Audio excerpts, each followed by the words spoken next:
Hey, what's going on? It's Bill Burr, and it's time for the Monday Morning Podcast for Monday, September 7th, 2020. What's going on? How are ya? How's it going? Oh, I'm in a good mood. I'm in a good fucking mood, baby, for a bunch of reasons. All right, number one, the heat wave. Heat wave! The fucking heat wave is over. It's only fucking going to be 90 degrees today. It got up to 116 degrees, 119 degrees out here in the fucking valley.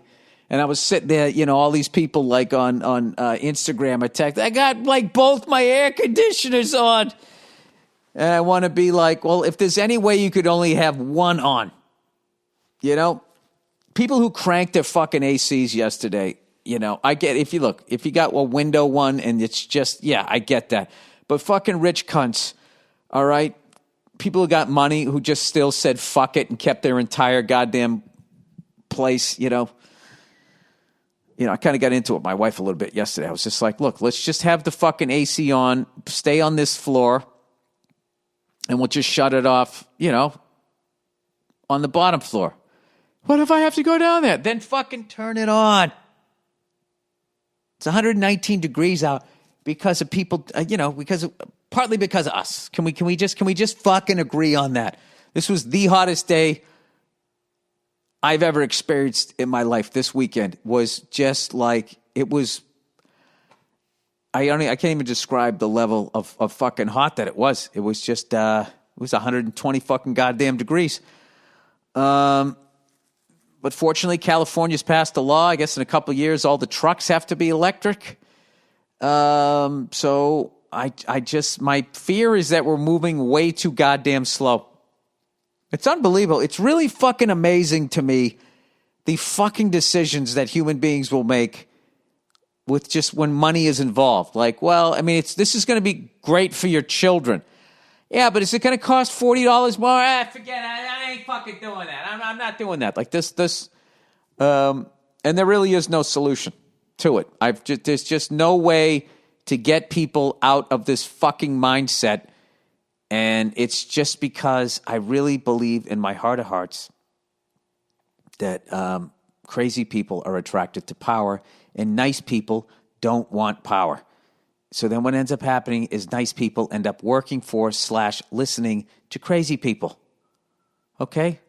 I don't think you have to look too far into our leadership right now to literally find an absolute, like a legit crazy person.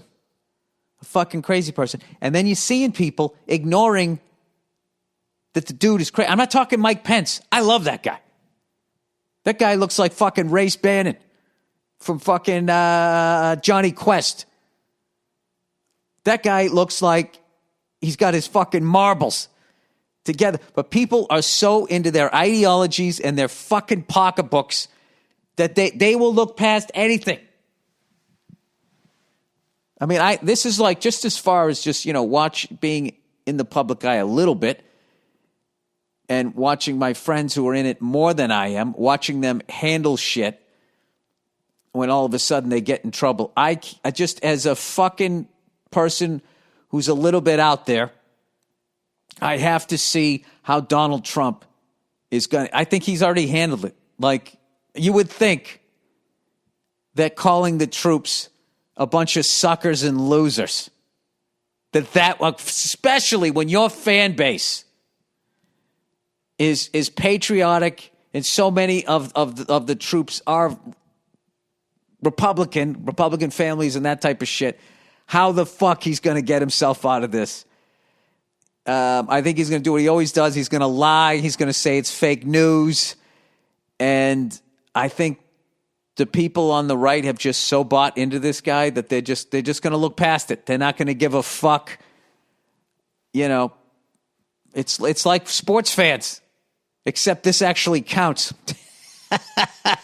So I don't know what. I would feel a lot better if Trump was out of the picture and it was Mike Pence versus Joe Biden. Then I'd be like, all right, these are two, level-headed guys. And they are. They just have different political ideologies. And you just have to get out of your own fucking bullshit to see that. But geez, Louise. This fucking guy. This other fucking guy. I don't know. He's just a fucking guy. He's just a bullshitter. Why isn't that guy talking? It's like he's trying to sell me a fucking car. Then the other guy, if he could quit spooning with children, I think he'd have a fucking chance, right? I mean, I just don't. What is he doing?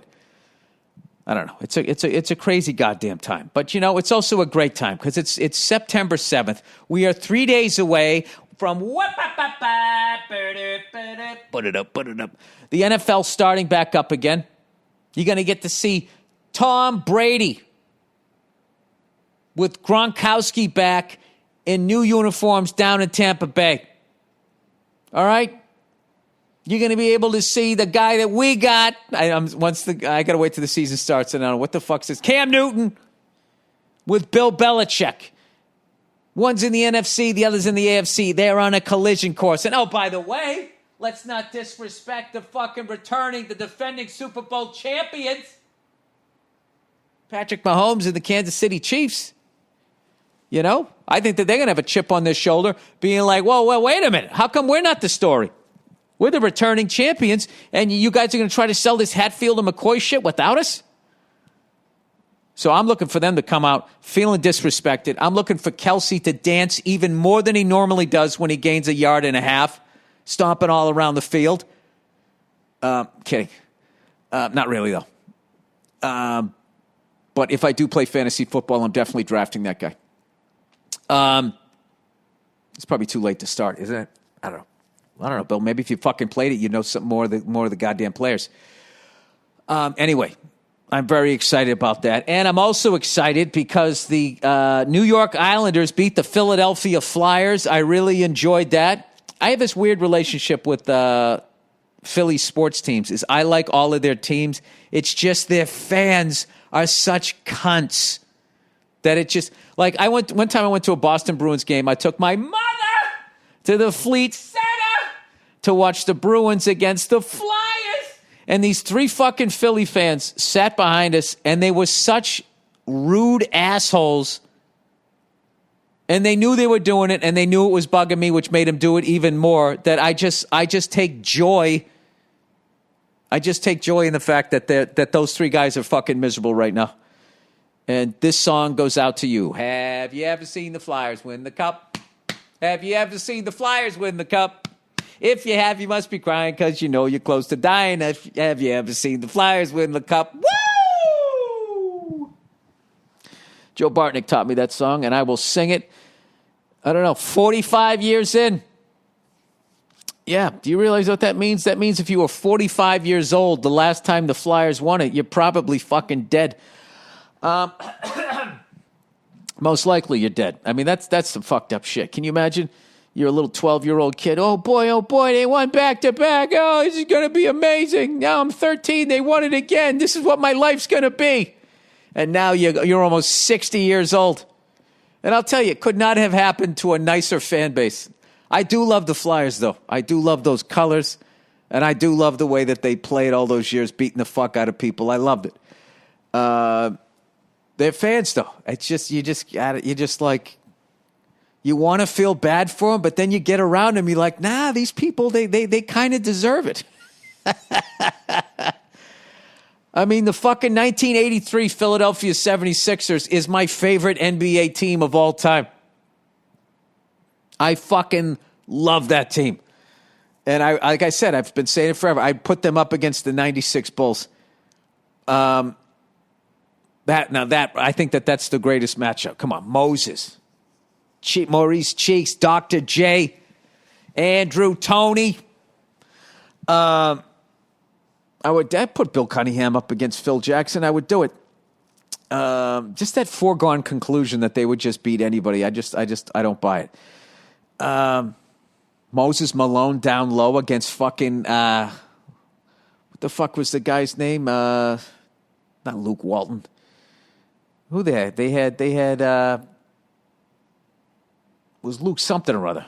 Big goofy white guy. He would have got dunked on the whole goddamn fucking series.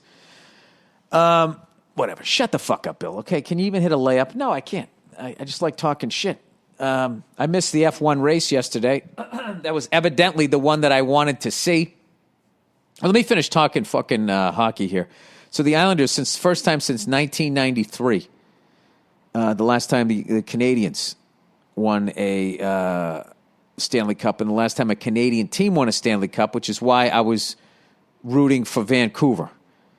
Because, Canada gave us this great game. Every fucking year they come in, it's 7 teams against 23.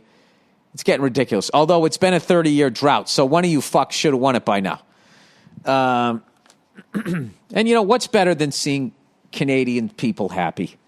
Because then they can continue with the lie of that country being progressive and open to I don't know, whatever they're supposed to be. Like, they always make them out like, whenever I go up there, they always tease them like, do you guys think like you're like the best white people? When you have the exact same fucking history we do,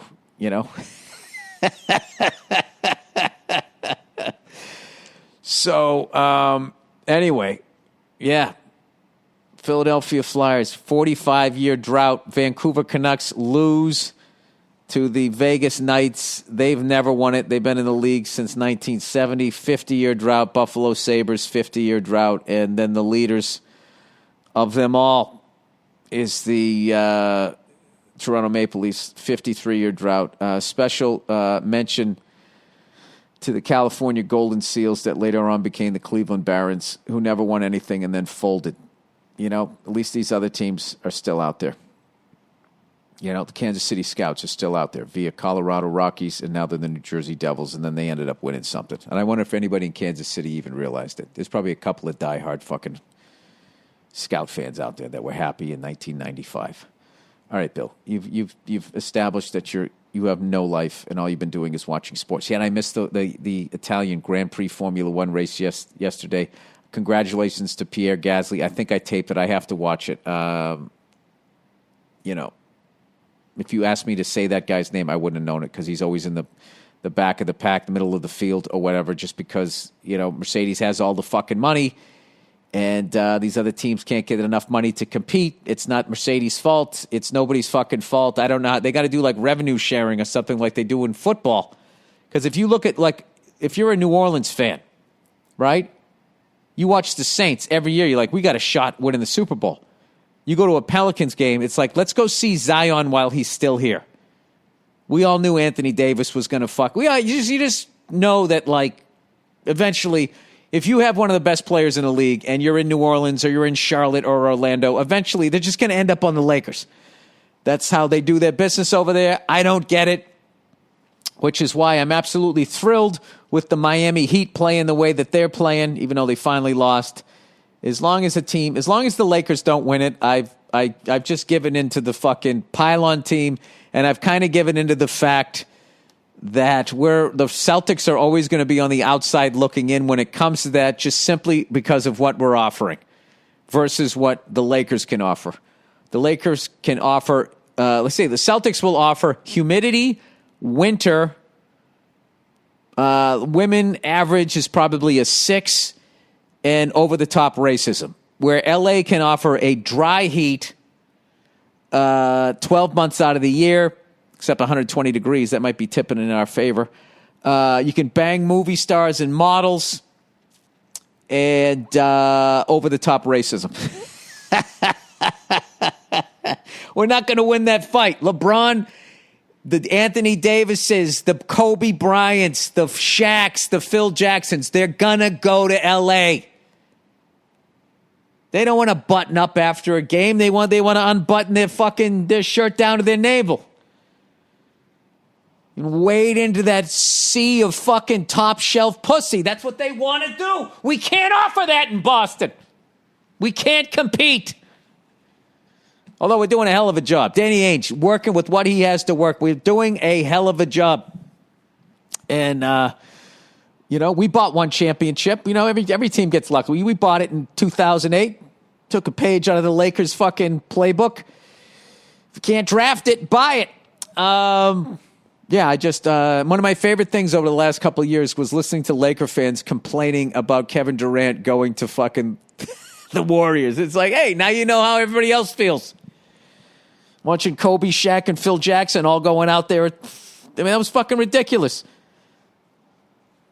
He should have stayed in fucking Orlando. Kobe should have stayed with Charlotte. Phil Jackson, I guess they were just being cunts. They let him go, but I don't know. That whole fucking thing was stupid. I'm just sitting there watching it going, this is not competition. This is just the best people in the league all on the same team, and then they're all walking around, miming, putting a ring on. The whole fucking thing, I don't know. And I can, I have to be honest with you. That 2008 Celtic team, I hated that team. We were in last place the year before, and then all of a sudden we just have all of these guys. It was fun when we went up against the fucking stacked Lakers and beat them. Arguably beat them again the next year, except they called 58 fouls on us. I don't know. I like the, I like the way the NFL does it. I like that, NHL does it right. And the MLB, they kind of came around. It's like, all right, well, if the Red Sox and Yankees can have $200 million roided up free agent teams, then the Astros should be allowed to bang on a trash can. That just makes sense to me. You got to do something to try and level it out. But this whole fucking bullshit that, if you're a New Orleans Pelicans fan, you got to sit there and go to every fucking game because Zion's going to leave when his first rookie contract is over. He's going to leave. Where do you think he's going to go? I would love the Vegas odds. Let me see if I can find Vegas odds of Zion ending up on the Lakers. It just seems like that's where it's. I'm telling you, the dry heat, the level of pussy. Okay, Zion, Williamson, odds of being a Laker. Okay, the truth about the Lakers' chance. I see it's already a thing. In 2019, it was already. Stephen A. talks Zion's chances. Lakers. Let's see. What are the Lakers' odds? This is all okay. So this almost happened already. Oh, that was the draft. I'm sorry. I don't know shit. Sorry about that. Okay. Free agent. Let me put in free agent. Come on. I'm going to as many search words as I need to so I can become right. Okay? And you know what? My internet mercifully conked out. All right, I'll have a fun bet with you guys. I don't know how to make the bet, but I'm saying that I'm going to go out on a limb here and say that guy ends up being a Laker. You want to take that bet? Huh? Let's see. I just got a text here. Ooh, look at this. I actually got a text on some travel for the dates I have coming up. I actually have stand-up dates coming up. I'm going to make some money in 2020. Yes, I will be at some farm in fucking Connecticut, and then I'm going to be some other outdoor venue. I believe Kevin Hart was there this weekend in New Jersey. So, I don't know. I'm going to go knock out a bunch of shows. I'm very excited.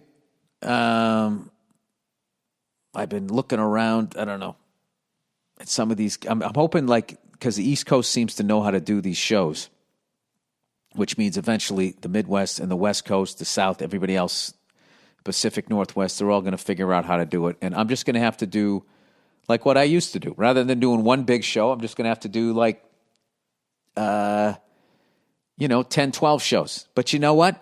I haven't worked for 5-6 months, so I can't wait to do it. I can't even tell you guys how fucking excited I am to bring my big stupid fucking head back out onto the stage and tell some jokes. I cannot fucking wait. It's the only thing that I really, well, it's not the only thing. I want to play drums, fly helicopters, but I mean it's way up there on the list. Now, honestly, I can't wait to get the fuck back out there and start talking shit again, making people laugh. And I got to be honest with you, I really was something that I was doing before, and I will continue to do, is that I'm just going to go be more over the top and more ridiculous, more absurd than I've ever been, because I just, I'm just seeing people who aren't even good at stand-up are having this effect on what people can and can't talk about. And you would think that, wouldn't you have to be good at it first? That would be like me, as shitty as I am at playing drums, telling people what fills they can and can't play, what time signatures they can play in. It's fucking ridiculous. So, I don't know. And it's kind of been fun as a comic to push back against that type of shit, you know? And I know, as much as some people will drive away during the show, whatever the fuck that's all about. I mean, it is what it is. It's going to be a good time. So, anyway, let me move on here. Do a little bit of advertising here. Little advertisements. All right. Helix. Everybody, don't read aloud. Insert reasons you could have a hard time sleeping. We don't read aloud. I read everything that's here. I like that question. Why wouldn't I want to read that aloud? This is like the Family Feud. We asked 100 people, give me a reason why you'd have a hard time sleeping. What do you got? Burr family. Terminal erection and you sleep on your stomach. Show me terminal erection, sleeping on your stomach. Bing. Number 2 answer. Stress. No air conditioner. You're in a motel and your door opens right out into the parking lot. A car just pulled up and you hear arguing. Sorry, going back into my road days there. The person you're with snores too loud. You're uncomfortable. Your mattress is not hard enough. It's too firm. There's got to be a zillion reasons. I don't know why we have to keep that fucking question private. All right, Helix. Oh, they spelt it out for me. Helix Sleeps makes personalized mattresses made right here in America. That's right, man. Weed and mattresses. Nobody does it better. And shipped straight to your door with free, no-contact delivery, free returns, and a 100-night sleep trial. Gross. To choose a mattress, Helix made a quiz that takes just 2 minutes to complete and matches your body type and sleep preferences to the perfect mattress for you. If you like a mattress that's really soft or firm, you sleep on your side or on your back or on your stomach, or you sleep really hot, with Helix, there's a specific mattress for each and everybody's unique taste. I love Helix, but you don't need to take my word for it. Helix was awarded the #1 best overall mattress pick of 2020. That's this year, everybody, if you're keeping score, by GQ Magazine, Wired Magazine, and Apartment Therapy. Just go to helixsleep.com/Burr, B-U-R-R, take their 2-minute sleep quiz, and they'll match you to a customized mattress. You're like a king! That will keep you, that will give you the best sleep of your life. They have a 10-year warranty, and you get to try it out for 100 nights. Gross. Risk-free. They'll even pick it up, gross, and give you a full refund if you don't love it. But you will. Right now, Helix is offering up to $200 off mattress orders for our listeners. Get up to $200 off at helixsleep.com/Burr, Helix sleep.com/Burr. Oh, look who's back, everybody. It's my bookie. Hey, how you doing? How the fuck you doing? All right. My bookie, everybody. Winning season returns at my bookie. Winning seasons means doubling your first deposit. Winning season means free bets, insane props, and NFL survivor streaks. At my bookie, oh my God, I can't wait for football season. 3 days away! Winning season means free entry into the $100,000 guaranteed super contest. During week 1 of the NFL season, play in MyBookie's $100,000 guarantee super contest for free. It's easy. Pick 5 games against the spread each week. Earn points for wins and ties. Score the most points at the end of the season and win $25,000 quarterly. Win $25,000. Quarterly winners will take home $5,000, plus the top 750 scores share $100,000 in cash and prizes for free. Add more excitement to the games you love with this epic season-long super contest. And don't forget, on Thursday, September 10th, the reigning Super Bowl 54 champion, Kansas City Chiefs, kick off the NFL season as a 10-point favorite over the Houston Texans to celebrate their championship and the return of football. MyBookie is boosting the line to plus 54 for a limited time only. All right. Use promo code Burr to double your deposit, and grab a free entry into the biggest online handicapping super contest on the net. Your winning season begins today exclusively at MyBookie. How the fuck you doing? Oh my God. I can't wait to watch that. Every fucking down of that game. I cannot wait. I cannot wait. Honey, could you? No, I cannot.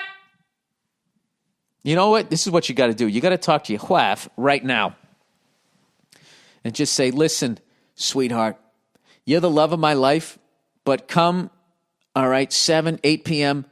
this Thursday, East Coast time, it's like I don't even know you for the next 3 hours, and I want you to be okay with that, all right? Go take a late brunch, or go get dinner.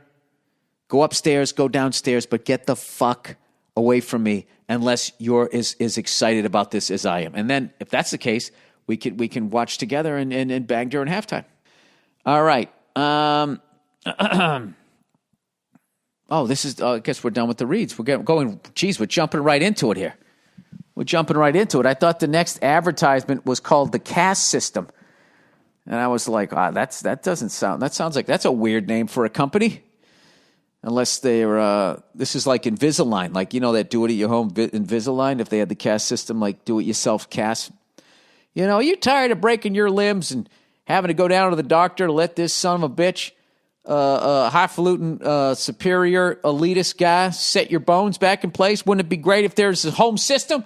Well, thankfully there is, the caste system. Next time you blow out your knee trying to catch a fucking grease pig. All right, the caste system, everybody. Hey, Billy, no Brahmin. I don't know what that means. I got to look that. B-R-A-H-I-M. Brahmin. They're saying is that's a fucking soccer player. Brahm Diaz. Brown bags. Shop for brown bags online at Macy's.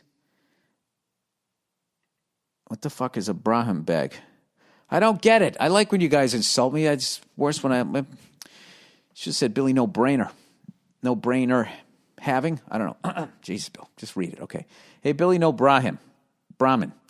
I'm not from India, but I do read. Oh, Jesus Christ. But I do play an Indian on TV. So hear me out. On the last Monday morning podcast, you wondered why Indians are still casting it up even after the fall of the British Raj.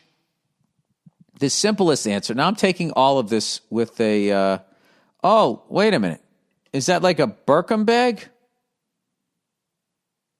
Because the purses just showed up. I don't know. Plowing ahead. The simplest answer is that India's caste system predates British colonialism by 3,000 years. Oh, really? So the British are off the hook for that. And you're not Indian, but I'll take your word for it until somebody Indian writes in. Its historical roots can be traced back to the second millennium, BCE, following the conquest of the northern half of the subcontinent by the so-called Aryans. Yeah, those Aryans. As with the swastika symbol of Hindu antiquity and the Charlie Chaplin-style narrow mustache of the early 20th century. Yeah, that Nazi symbol, they actually stole that, and they turned it into something bad. And we're all just waiting for the lead singer of U2, Bono, to take it back. He already did it with Helter Skelter. Long time ago, somebody took this song. Tonight, we're going to take it back. When I get me fucking potatoes. You didn't take it back. It's still linked with Charlie Manson. But good on you. You and your ego thinking that was enough to take it back.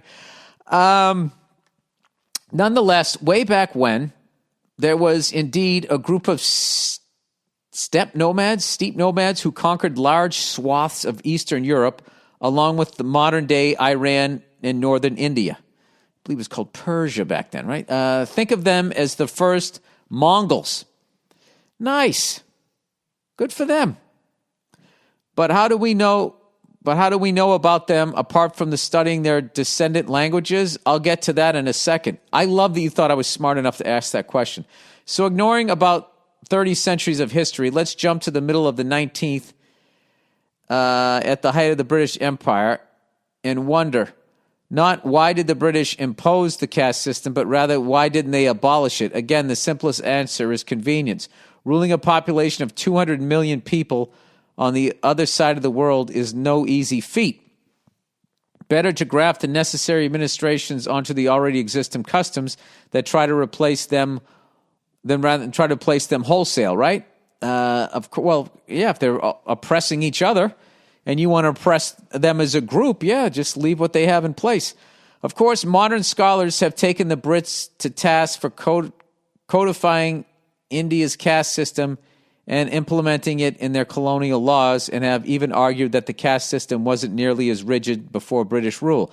They argue this in neutrality-titled books like The Scandal of Empire, Indian and the Creation of the Imperial Britain. So you're saying that they're incredibly biased books. All right, this guy is really smart, and I'm not getting most of these jokes. All right, unfortunately, they're full of shit. According to you. Okay, grade A academic horseshit, to be precise, which brings us back to the Aryans. How do we know they established India's caste system? Because their descendants still rule it, and we can code for their genes. According to David Reich, a geneticist at Harvard and the leading researchers in the ancient population DNA sequencing, the strongest signals of elevated steep ancestry were in two groups that were of traditionally priestly status, who were expected to be custodians of text written in Sanskrit. I hope I'm saying this shit right. The people who were custodians of the Indo-European language and culture were the ones with relatively more steep ancestry, and because of the extraordinary strength of the caste system in preserving ancestry and social roles over generations, the ancient substructure in the Ani, ancestral North Indians, is the ANNI, I guess, is evident in some of today's Brahmins, even after thousands of years. Oh, so Brahmins are actually people. I thought they were purses, because that's what came up when I did a search, or a soccer player. In other words, there's a reason the brilliant gastroenterologist Dr. Siddhartha. Is this just a whole trolling fucking question just to expose how much I can't read? Comes from the same country as the untouchable sewer cleaner Sanjay, and it's not because the British forced them to pay attention to their shit.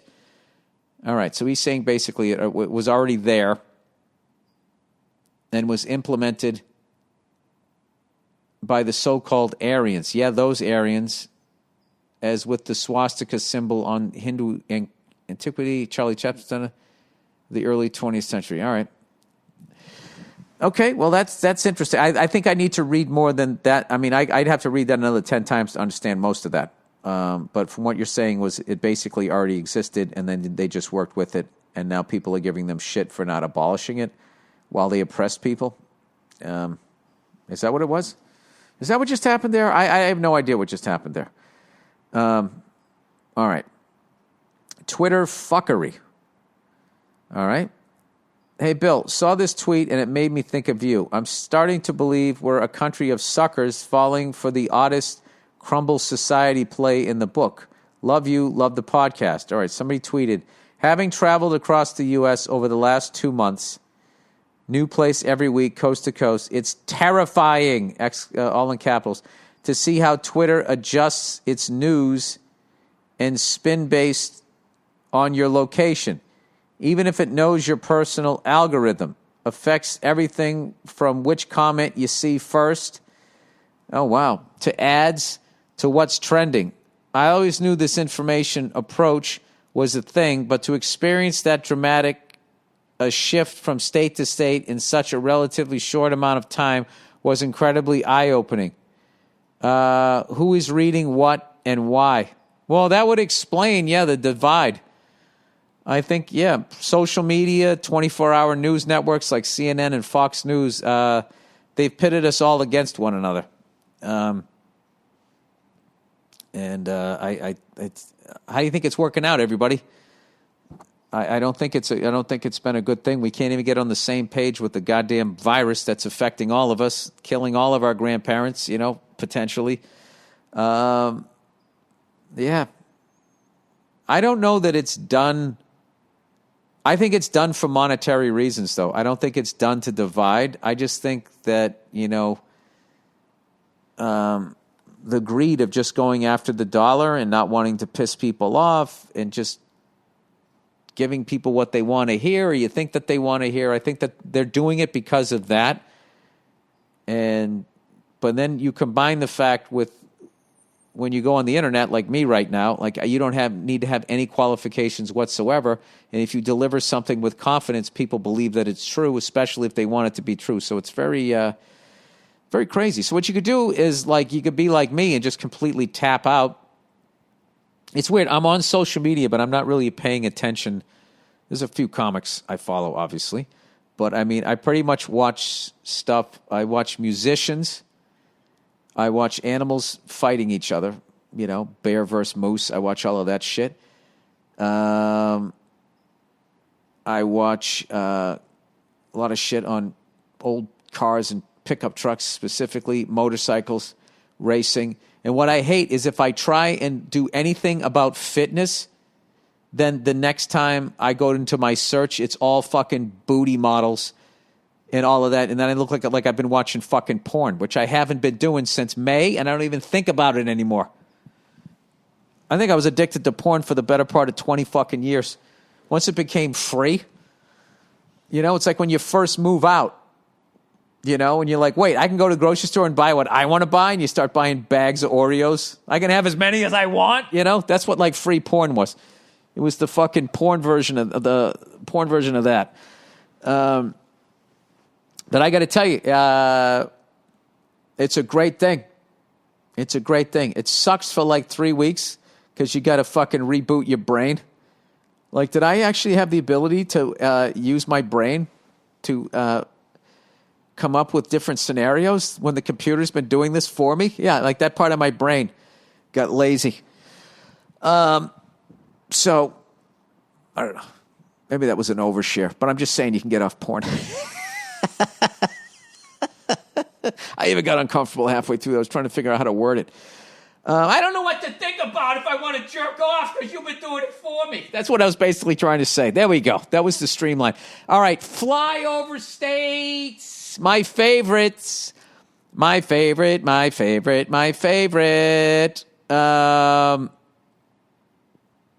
Anyway, somebody's going to criticize the Seinfeld act. Am I going to do that first? Let me do this one first. Seinfeld article. Yo, Billy Nub Nub. Star Wars. Look it up. Mayfeld. Okay. All right, I'll look it up right now. What is a Nub Nub? That's probably an adorable little creature or some sort of robot. Here we go. Star Wars. Nub.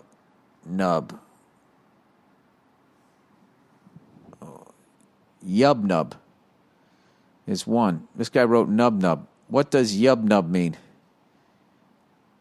Freedom? Oh, Jesus. All right. That Seinfeld article was a great cheerleading effort to get New York City to believe it will be what it was. Not saying it won't, but the article he responded to wasn't that harsh. It was realistic. Listen, we all know that people are struggling, but if you're going to go on public record, basically you're going to say out to the public that I'm leaving, the whole city's going down the fucking drain. Here's a real number. 75% of all restaurants in New York will be out of business by spring of next year, even with the booming holiday season, which they won't get. It wouldn't be enough. The mayor of New York said in response to things being shut down, the rich will have.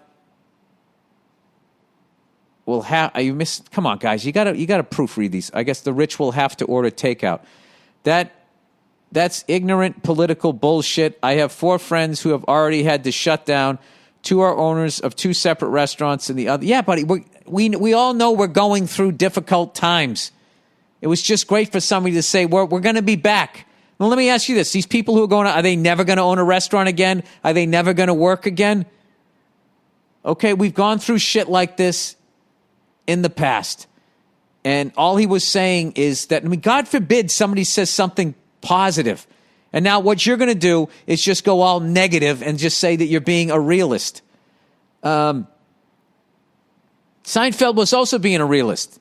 He wasn't sitting in the middle of this, acting like this was the end of the fucking world, and that New York City, as we know it, is done and over, and it's never going to be, you're never going to be able to open another fucking restaurant. All right, all of this shit that you know and love that's going away. When it was built, there was people bitching, going, "But you're tearing down this other thing that we knew and loved," and then that becomes the new thing. All right? When the World Trade Centers were first built, people fucking hated them. They hated them. And then they became the identity of the skyline. And then when we lost them, people were beyond sad. All right? It's just whatever you love took the place of something that somebody else loved. Okay? We're all going through a rough fucking time here. And why do I need to read all of these fucking depressing stats? That this what you're going to do is what the news has been doing. This is all they've been doing. That's why I like what Seinfeld wrote. All right. He says that's ignorant political bullshit. I have 4 friends who've already had to shut down. 2 are owners of 2 separate restaurants, and the other 2 each manage other places, all out of work. 3 are leaving the city. Aside from banking, food is everything when it comes to the city's economy. It's fine to be optimistic, but saying New York is the greatest city in the world doesn't change how fucking bleak it's been. Well, you missed his message. Trash is literally piling up like it's never before. That's bullshit. The garbage men went on strike. It was way worse. Everything is going to continue to go to shit for as long as it takes huge real estate groups to come in and buy up the whole blocks. You should really look into it more. I understand all of this, sir. I understand all of this, but it was just nice to read something positive. Thank you for bringing me back down into you're so fucking real, man. I mean, you're catastrophizing here. Is what you're doing. You're acting as though, first of all, you're saying that the trash has never piled up like this before. That's complete bullshit. The city was damn near lights out. Late 70s, early 80s. It was going bankrupt. There was like people squatting in empty fucking buildings that you could have bought for nothing. And now look at them. They're worth zillions of dollars. I remember when I first moved to like Harlem. I mean, I first went to New York City and I take the bus and we'd go through Harlem. It still looked like the way New York looked back. And now look at it. No one would have ever said that it would have came back like that. All right? It's constantly fucking changing. And I know gentrification, people don't like that shit. I'm not saying I'm pro or against it, but like those white people also got pushed out of where they were. Everybody's getting pushed. Everything moves. Everything changes. It doesn't have to be the end of the fucking world. Okay? This is, my big worry is that our money and our whole financial system is nothing but a Ponzi scheme, and that they will look at this virus as the scapegoat they needed to gracefully walk away and blame COVID and political parties and that type of shit for why the dollar collapsed, rather than the fact that they were a bunch of greedy cunts. All right? Anyway, but I don't know. He says, I do agree with you. We don't have any good leaders. But also, can you acknowledge that this isn't just some recession stuff? This is a whole new thing that's happening to the city. It's not a new thing. You missed the point. New York has gone through this. When Seinfeld moved to New York, the city was bankrupt. There was no curb your dog laws. There was dog shit all over the place. When I first came to New York, dude, you wouldn't fucking Alphabet City you didn't go there day or night. Tompkins Square Park was totally taken over by fucking drug addicts, homeless people, and all of that type of shit. Like, stuff does change. It's not always just going to be for the worse. And there's 2 ways of living your life. You can just sit there and be like, oh, it used to be better, and now it sucks, and it's never going to get better. You can live like that, or you can think positively about the future. Whereas I'm sitting out here in the throes of global warming with 119, 120-degree fucking weekend here, I was holding on to the fact that California passed a law that all trucks have got to be fucking electric in the next couple of years. And I think, it's going to be a tough transition, and I believe that we're going to do it. And I also believe that they're going to come up with some quick testing is going to be more affordable. They're going to come up with some sort of vaccine if AIDS didn't take us out, this thing isn't going to take us out. We're going to lose a lot of restaurants. There'll be a bunch of new ones that come in. And, as far as corporations and big real estate groups buying shit up, they've been doing that forever. But there's still always going to be cool parts of the fucking city. And I believe in people. I believe in this country. And I approve of this message. All right, there you go. So, onward and upward. All right, I'm 38. She's 19. Oh, Jesus. And pregnant. Oh, Jesus Christ. Jesus Christ. All right. When you were banging her, were you still wearing your high school football jacket that you can't button anymore? Oh, God. All right. Hey, yo, Billy Bloodnut. Josh here from Sydney, Australia. Oh, one of my favorite fucking countries out there. I love Australia. I haven't been there in forever. I need the advice of the world's greatest copper wire pubes owner. Well, that would be me. I'm a 38-year-old man who's been seeing a 19-year-old stunner. All right. Well, I don't know what that would be frowned upon here. I mean, people did it. I mean, people always made fun of that shit. All right. I don't know. I don't know how it works over there. All right. We met at the gym. I'll never forget the day she walked in. The second I saw her, my heart skipped a beat as she put down her book bag. I'm kidding. My heart skipped a beat and I froze. Amazing face, fuck me eyes, tiny waist, and a fat ass that hips thrust 200 kilograms. Jesus, this guy is a fucking creep. I've never had a problem speaking with women, to be honest. I've fucked roughly 1,000 women in my years with a few serious relationships in between. You've had serious relationships while fucking 1,000. You must have been fucking those women right through those relationships. I couldn't even say hello to this girl for 3 months. The whole time I thought she was 26. I changed gyms for a week, and every day, all day within that week, I felt like it would be my life's regret if I didn't say hello.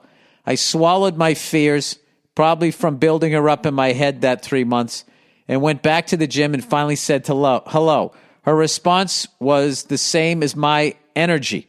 She had been waiting for me to say hello that whole time. The next day, we went for dinner and cocktails. I found out she was 19, an influencer with over 200,000 followers, pretty good for an Aussie chick, and had been living between Sydney and LA for a couple of years. Needless to say, using the words of the great Dave Chappelle, I beat the pussy up. I got to tip my cap to how unfiltered this guy is. Murphy's Law has it that she falls pregnant.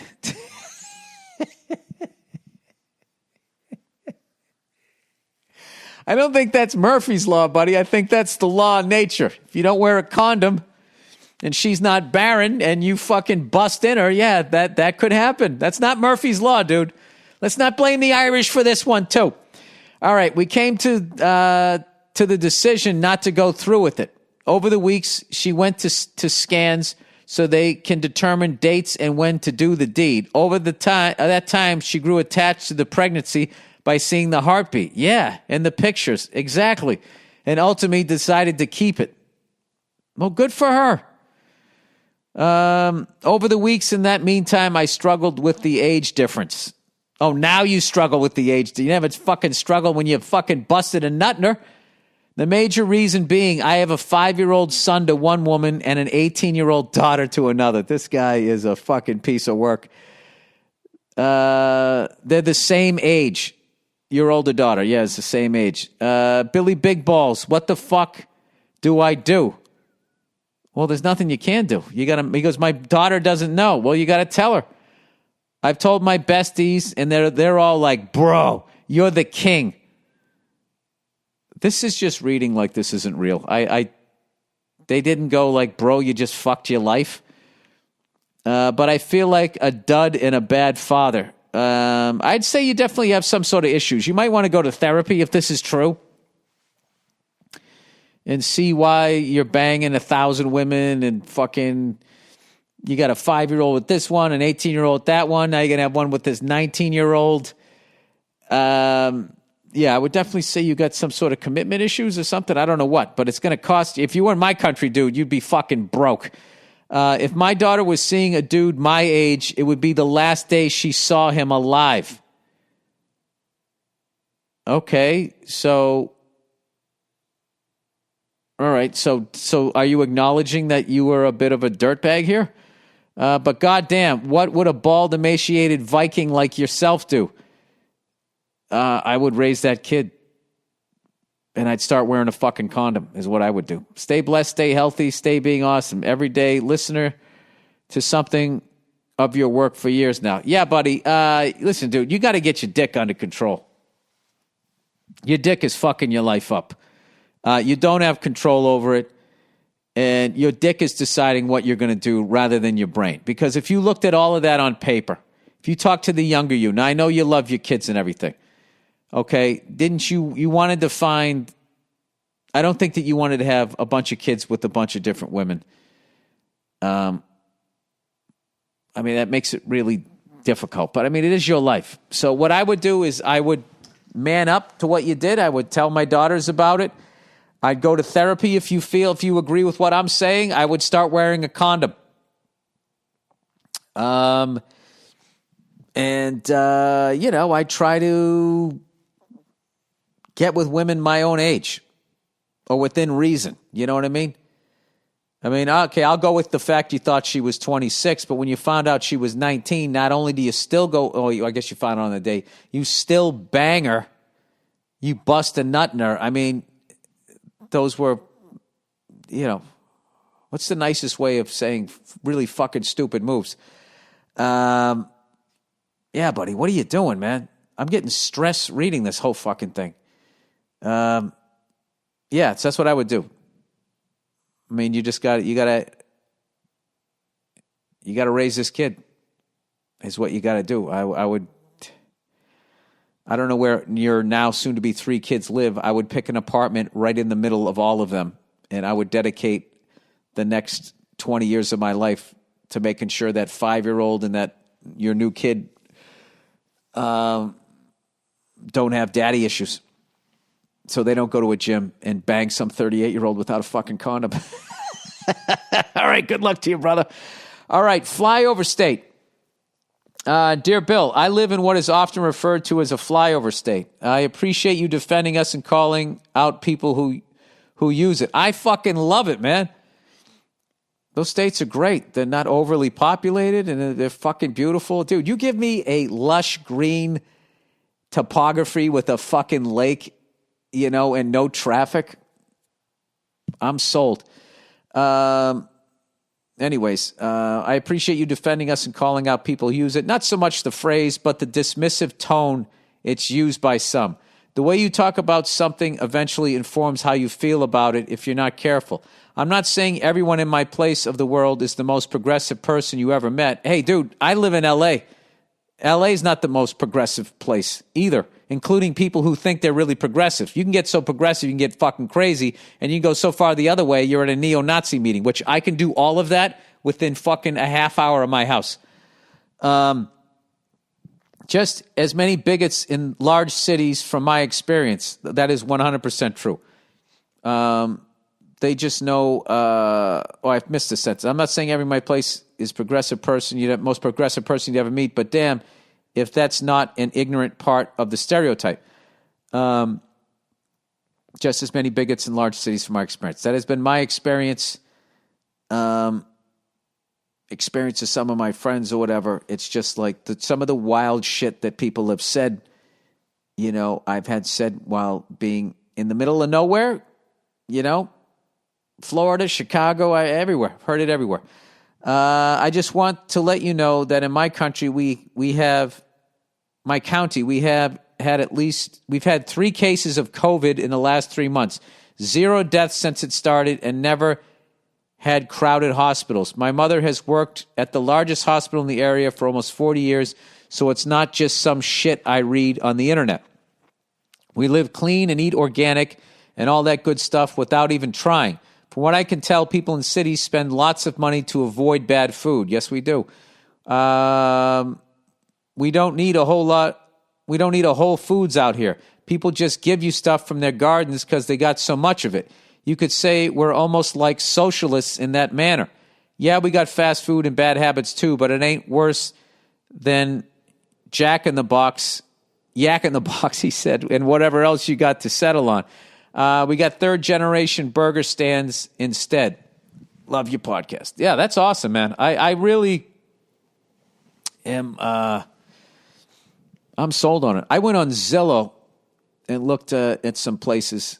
You know, not like I'm not moving, but was just looking at it every once in a while if I want to irritate myself. And two of my favorite places, Milwaukee and Chattanooga, Tennessee.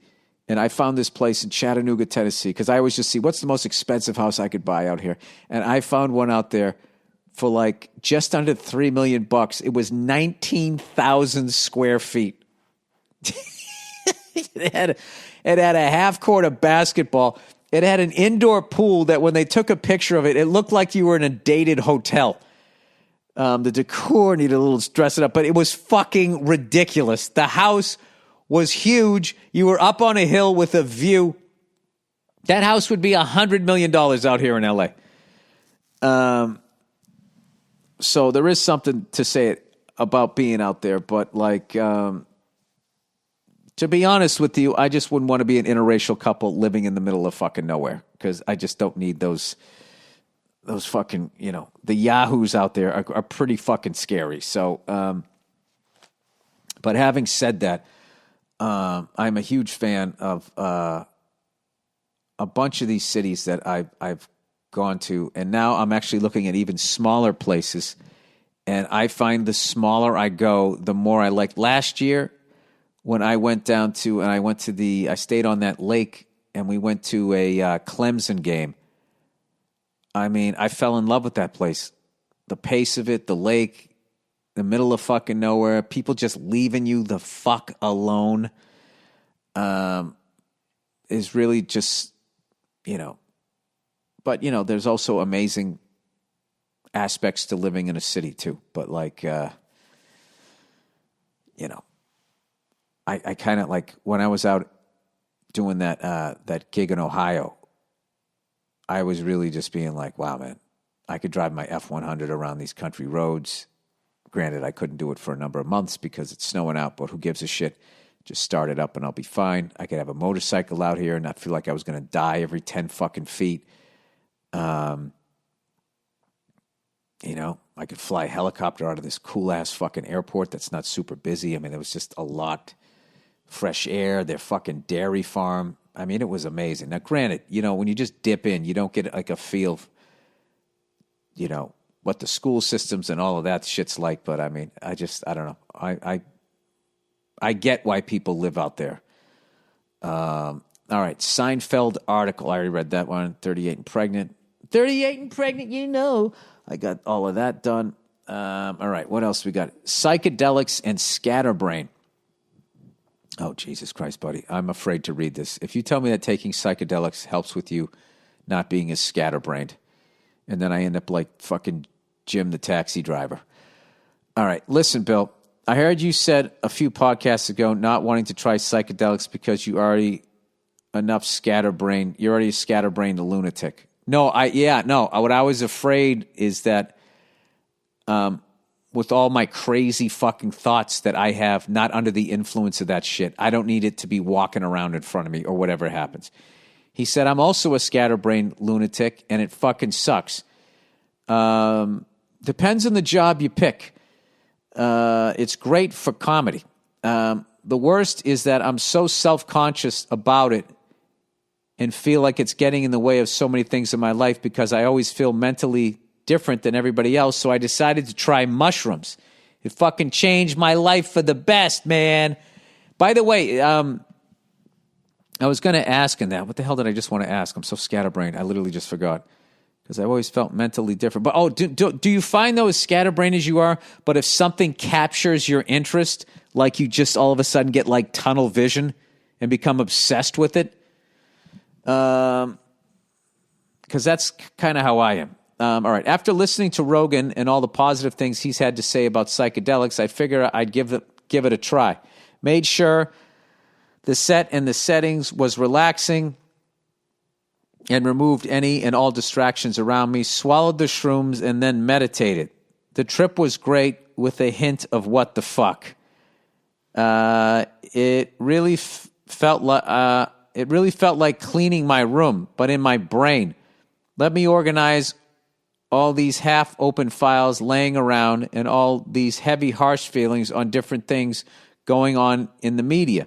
It just put everything into perspective and let me reorganize all these thoughts that take huge amounts of room in my brain.